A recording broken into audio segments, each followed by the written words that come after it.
Hello, and welcome to Confronting Climate Concerns with Indigenous Heritage Cucurbit Varieties. I'm Michael Washburn, the Preservation Director at Seed Savers Exchange, and I'll be your host for this session. Now, before we begin, I would like to go over our community agreements. And so we ask that all participants in growing together, sharing seeds, stories, and skills, to be respectful, be curious, be patient, and speak from your own experiences. And try to avoid jargon and be conscious of intent versus impact. And take space and make space and take care of self. And by embracing these community agreements, we embrace a collective responsibility to create spaces that are respectful, inclusive, and empowering for all. A special thank you to Rancho Gordo for sponsoring this session. And we're here today with Tracy. And Jay is an indigenous cucumber enthusiast, has dedicated himself to growing cucumbers and cucumber-melons from around the world for over a decade.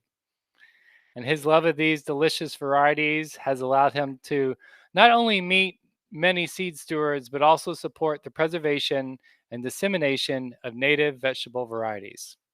Now, along the way, Jay has discovered how farmers with relatively small plots of land and limited resources are able to consistently produce crops in a hot, dry climate. With water scarcity and unseasonable temperature fluctuations present real-life concerns for growers on all scales. So this session will provide a short history of cucumber melons, explain their role in traditional Southern Italian agriculture, and detail how these heritage varieties have demonstrated climate resilience and provide ideas on how these varieties can provide more reliable food security for future generations of growers. Jay, thank you so much for being here. And right now I'm going to play Jay's pre-recorded video, and then Jay will be available to answer questions after this video. So folks, enjoy, and we'll be right back with you. Hello there, my name is Tracy, and I've been growing cucumbers and melons, growing immature cucumbers for over 15 years and blogging about my gardening and running a cucumber-only seed business called Cucumber Shop for over a decade. So my presentation today is about confronting climate concerns with indigenous heritage cucurbit varieties, how an obscure cucumber melon or cucumber melons will help address a changing climate. So despite the cucumber we consume today coming from India, there's quite a bit of evidence that cucumbers were grown in ancient Egypt. So this slide just shows some pictures from articles providing evidence of cucumbers being grown in ancient Egypt. These cucumbers, which I refer to as cucumber melons, were appreciated so much by the Israelites that the Bible gives an account of their desire to go back or at least that they missed the fruit. Over time, Romans really developed a taste for them too. The Emperor Tiberius loved them so much that he had them grown year-round, sheltering the plants in structures greenhouse structures called specularia that acted like a greenhouse. So African cucumbers are a cucumis mellow. So they're muskmelons that are grown immature as cucumbers. In the Latin translation here is cucumber melon. These immature melons were grown for millennia in Africa, the Middle East, and Southern Europe. I think of them as the zucchini of the melon family, at least how they grow. So muskmelons were grown as cucumbers up until the Islamic Empire and its trade routes introduced cucumbers from India. The new cucumbers didn't catch on immediately, but over time became the primary fruit that we associate with the term cucumber. So while the majority of Europe may have forgotten the ancient African cucumber, the southern region of Italy did not. Despite hundreds of years, the Puglia region remains as yet a haven for immature melon diversity. So for centuries, Italian farmers have relied on these immature melon varieties for both sustenance and income. Early fruiting and tolerance to adverse heat and drought ensures that there is at least some crop for market or consumption. So some of you may be familiar with the Armenian cucumber. These are a type of cucumis mellow referred to as fluctuations. These are also called snake melons. Another less known type of melon grown immature as a cucumber is Cucumis mellow variety Zur or Chait. These are often referred to as caracello. So, how is it that a subspecies of Cucumis mellow has endured thousands of years, was loved by the rich and poor, and yet remains unknown to the majority of the Western world? The real reason is because Indian cucumbers store and ship well, better than melons, and that they're tolerant of cold weather. But my answer is for today concerning um, growing them in the heat, or at least with a changing climate, is the inherent qualities of this fruiting vegetable enable it to be both marketable and resilient in an ever-changing climate. So let's get into what makes these cucumber melons so important as a survival crop. So first of all is early production. So many of these varieties are both compact and produce a heavy crop early in their life cycle, so that the crop is damaged or destroyed, it can be regrown. It has a shorter season in which it can still produce fruit before the end of the season.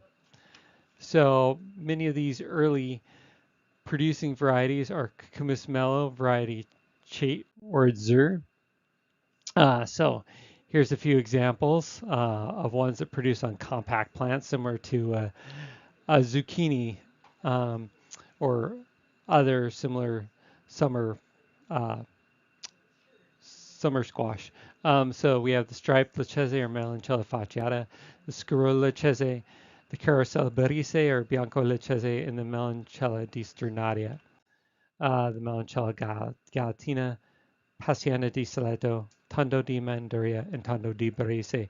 And you can see how, I don't have the full picture of the plant, but you can see how right at the base of the plant, that's where those fruit are producing, similar to a zucchini.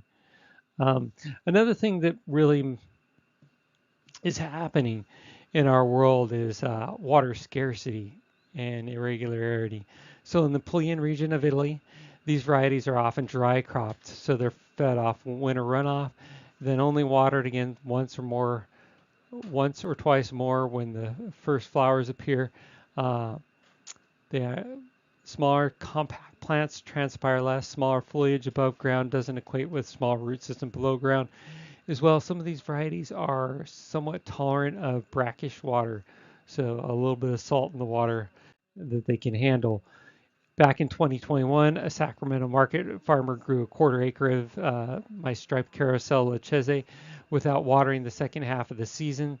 Currently, carousel cucumbers are being grown by and trialed for their ability to perform in limited water resources by Oregon State University's dry farming project. And here are some pictures of these carousel that were grown during the second half of the season without water. Another reality in our world is that summers are becoming hot or hotter. Cucumber melons love the heat. The plants grow faster and better when the vines, but not the roots, are exposed to warmer or hot temperatures. Compared to many other market crops, carousel and other cucumber melons require minimal care in the heat of the summer. The dense short hairs on some Indian cucumber melons, such as the Ara and the Tarcacti, have reflective sheen that protect the fruit from the heat and probably from transpiration as well. So, talking about growing cucumber melons in the heat, I have a little bit of experience with this. So, when I lived back in Tucson, I could grow things easily like okra, eggplant, and asparagus. They did well in the heat. But tomatoes were an especially difficult challenge. One thing that I never had an issue with growing were cucumber melons. They were easy to grow and low maintenance. So here are some pictures of the fruit that I grew while I was there. for quite a while. So another important factor is the ability to provide a niche for the market farmer. This may not seem like it is climate related, but keeping small farmers on the land locally, um, especially during difficult climate related issues, it impacts us all and it's very important. So, what makes these fruits marketable? They're easy on the digestion, they're bitter free, meaning the stress factors that would cause regular cucumbers to become bitter are not a factor. Plants can survive in relatively low input conditions, but produce abundantly in high input conditions. Beautiful colors and high-end quality can command higher prices at the market. Uh, they get more attention at the market and usually sell well, and that helps the farmer. And so here are some pictures of some marketable fruit. Here's what I call the striped carousel leccese, the bianco leccese, and the dark leccese, scuro leccese. Um, more, just more pictures of beautiful cucumber melons, really. All right, so what are the differences between cucumis mel and cucumis sativus? Cucumis mel, very drought tolerant. They love the heat.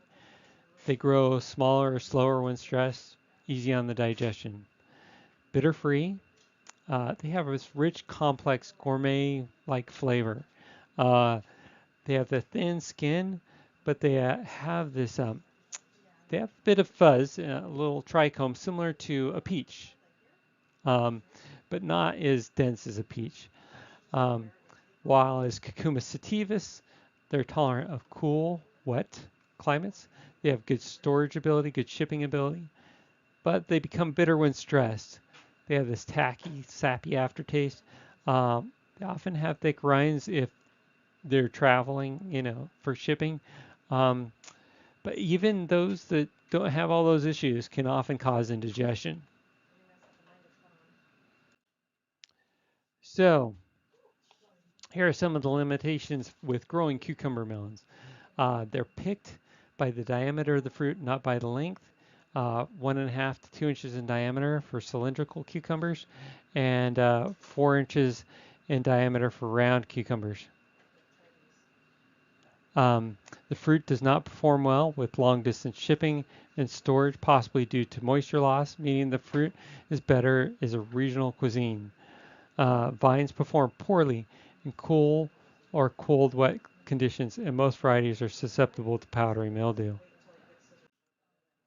So in summary, cucumber melons have demonstrated their resiliency and their ability to grow and thrive in heat and because of their ability to produce with limited water resources. Cucumber melons can provide growers with a resilient, eye-catching, and marketable crop that provides both nourishment and income in an ever-changing climate. So I want to thank you for checking out this presentation. I hope that it's helpful and take any questions. Thank you so much. All right. Hey, Jay. Thank you for that. Definitely. Can you hear me? I sure can. Loud and Okay. clear. Sorry. Yeah. So, it's something I was thinking about, and, it's, uh, I think it was neat to have that presentation to kind of show the different types of, the difference between cucumbers, cucumber melons, and how do we keep all that straight, right? And then, kind of the bigger question then is how do you keep all the seeds and varieties straight? And as you're growing all these varieties and offering all these unique varieties to folks. Yeah, so I grow each one in isolation. I have friends who allow me to grow on their land. I have a farmer, a who has this olive orchard who allows me to grow on his land, and then I've got just this year I have several contract growers who are growing for me as well, but we make sure that they are kept isolated from other, if it's Cucumis sativus from other cucumbers, if it's Cucumis mellow from other muskmelons. Yeah. Yeah. So we got some questions today, and the first one comes from Angela and says, does the hair on the fruit affect eating quality? So I would say there's a couple varieties that are specifically grown to have more hair, but the majority don't have much at all. It's hardly even noticeable. A lot of people who grow like Armenian cucumbers, I tell them, "Oh yeah, Armenian cucumbers say have hair," and they said, "No, they don't," because uh, the amount of hair that they have when they're real small is the same. They don't get more little hair as they grow. It just, you know, it becomes less noticeable because it's a less dense. But when the fruit are young, it does seem to protect against insects and things like that, but not birds. Birds like to eat them, things like that. So, um, kind of like a peach, but I'd say easier to brush off than a peach. So, yeah. Kind of continuing on eating quality. What do they taste like? Okay, so most are crisp yet tender, a little more tender than like a regular cucumber, a little more like a zucchini in tenderness. Juicy. Um, like what I would say is you don't have that tacky taste like you do with regular cucumbers. What you do is it tastes similar to regular cucumber, but often like kind of like a more umami type of filling flavor at the end, and oftentimes some of them have this little bit of sweet aftertaste. So that's kind of, I don't know exactly how to put it. So Well, that's I about it. think is well put. Yeah. And then John wants to know, so you talked about dry farming with some of these, but do you have an irrigation system? Yeah, so for me, I just do I'm learning how to do drip, but I currently just do soaker and put on a timer for like 15 minutes in the middle of the night or something like that, and it gets pretty hot here, but that works here because at least around here it cools down to like 60s or 70s at night. In places like Tucson and Arizona, you may need it to be on a little longer. But yeah, they love the heat. They do really well with that. So um, I currently do because I'm just trying to get things done real fast. Get things from. So oftentimes I'm trying to grow. I'm often growing from seed to seed twice in a season, and so to be able to do that, I really have to push them as fast as I can because I steward a lot of varieties that no one else does, and then people are asking me about these varieties, and I say, okay, well, I'll try to get in for the second crop, but to do that, I use soil, I pre-sprout, pre-germinate, and then put them in soil blocks, and I'm working on some other soil block type alternatives, but yeah, soil blocks, and then I as soon as the place is ready, I clear off the old plot and put in the new soil blocks or whatever it may be. Yeah. Yeah, so have you found that the time it takes to do soil blocks is, yeah, I'm a fan of soil blocks, but I don't do it for everything. So, and I've noticed certain flowers or certain things being benefiting soil blocks, but would Well, that be your suggestion to folks? well, this is what I'd say is cucurbits, especially melons, are have very sensitive roots and suffer. They're very easy to cause transplant shock to. So that's the reason I use soil blocks for one. Number two, if the time commitment is an issue, or if learning curve is an issue, but you have funds, I would try the Swift blockers. I have a Swift blocker 50. They're just under 2 inches per block, and it's super fast per block compared to the old. Um, I forget what the name of the. It's not coming to me. The English one, the cell ones. Yeah. Ladbroke. Yep. That's it. Yeah, yeah.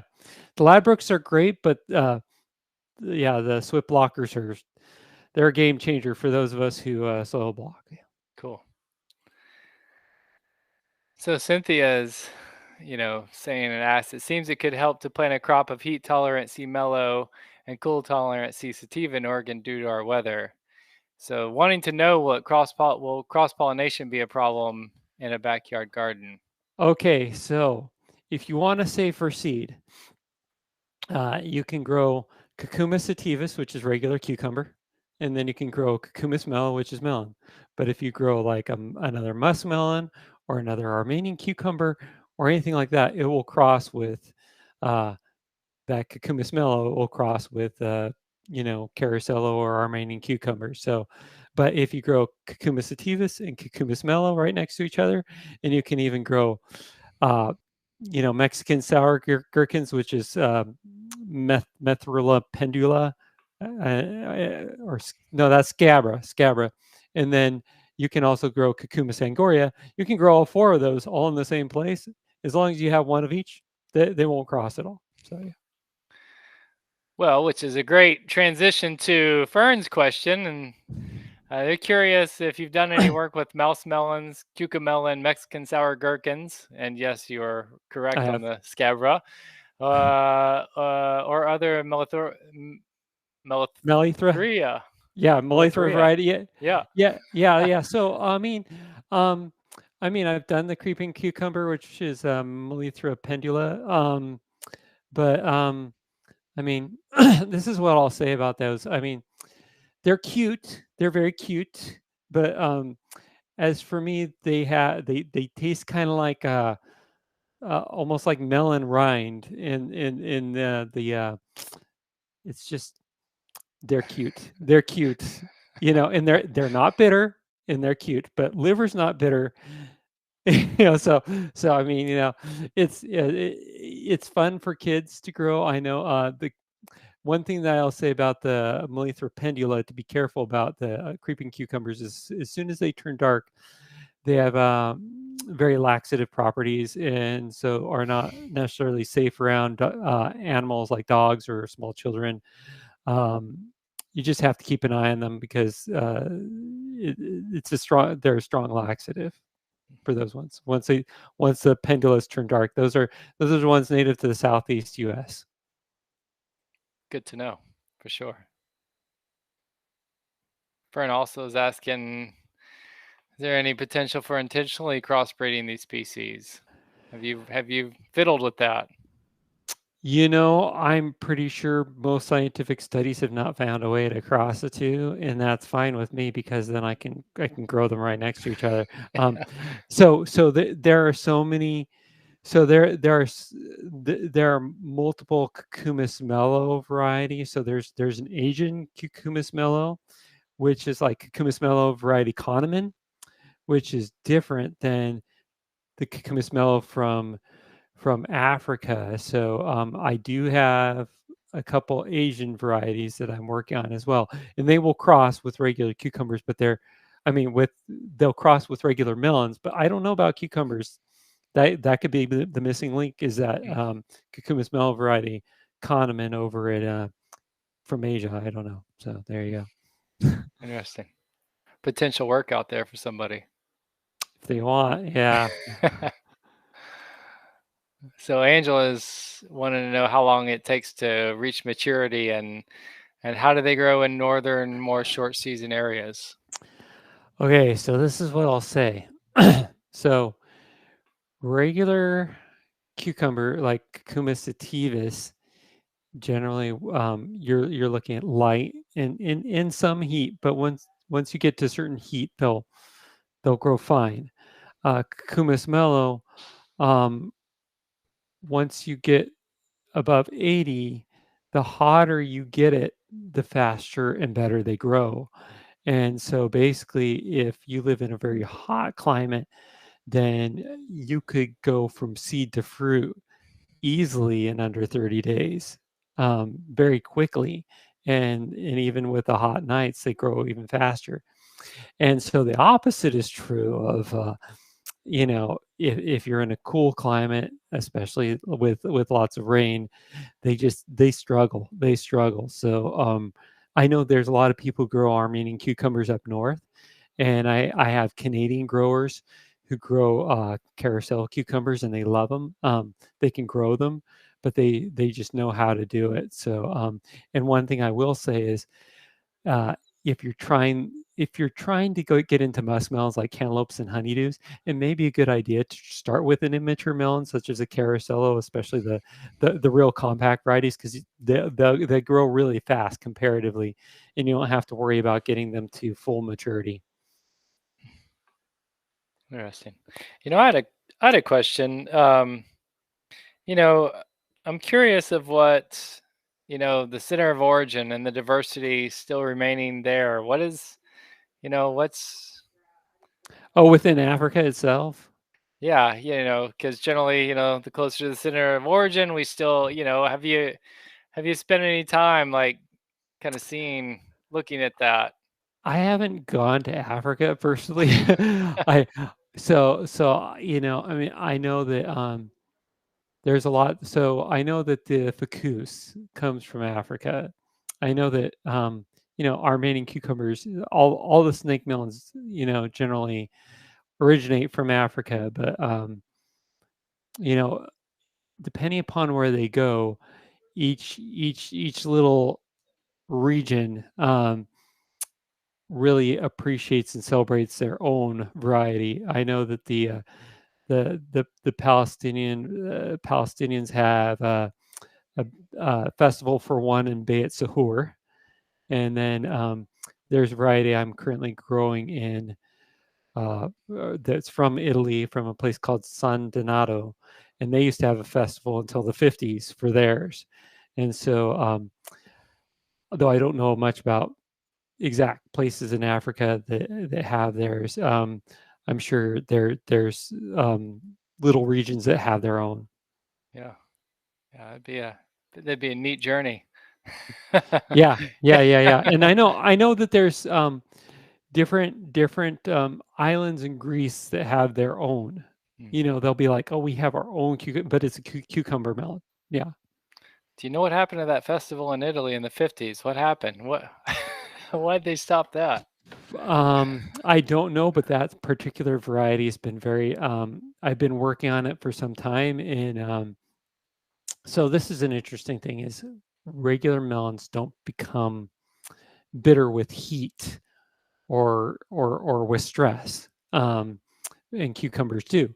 But that does not mean that regular melons will not get bitter if you don't take care of their if you don't take care of the genetics, if you don't take care of the variety, they will eventually become bitter, and it's a genetic thing. So that variety did become bitter, and I've been working on it. So this San Donato I should be releasing pretty soon is bitter free, and that's a side thing. Is how do you get something to become bitter free?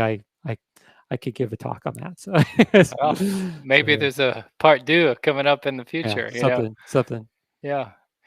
So then the question is, does bitter make you burp? No. So this is what I'll say. Regular cucumbers, when they get bitter, you can peel it off, right? But like if you get something like a melon, once it becomes bitter, it's not really safety. It's bracing. It's very bracing. It's like the entire thing is bitter, and you have to pull the plant. It's not like something about the environment did it. No, it's genetics. You just pull the plant. So yeah. Wow, that's interesting. Yeah. Well, it looks like we're about at the end of our time, Okay. and Well, thank and you, thank you, and my real hope in this, I'll just say this. My real hope in this is that someone out there will be able to grow, have greater success with things that they are not able to have, and especially as things get hotter. And I know there's places where water rights are becoming an issue and things. This is a real option for people who to be able to continue to grow and to be able to support their local, you know, food, their markets and everything that they need. So this is out here, people. yeah, and that really hits on a common note that we just continue to find, folks in search of things that are going to do well, because a lot of the things that they're finding or that people have grown for a while just aren't performing the same way that they were. And so I think this is spot on to some of the concerns that people are facing. So Much appreciated, Jay. Well, thank you, Michael. Well, thank you so much, Jay. Yes, for that wonderful presentation, introducing us to your exciting work with cucumber melons, which I'm sure we're all going to go out next year and start to really love them, right? And then, of course, a special thank you to our audience for being here with us today and, making this a really engaging space. So I really appreciate that. And to our sponsor, Rancho Gordo. Then up next is the Adapt, a community science at Seed Savers Exchange with our very own Kate Rowe. And that's going to start here in 15 minutes. So be sure to stay tuned for that. All right. We'll see you then. Take care.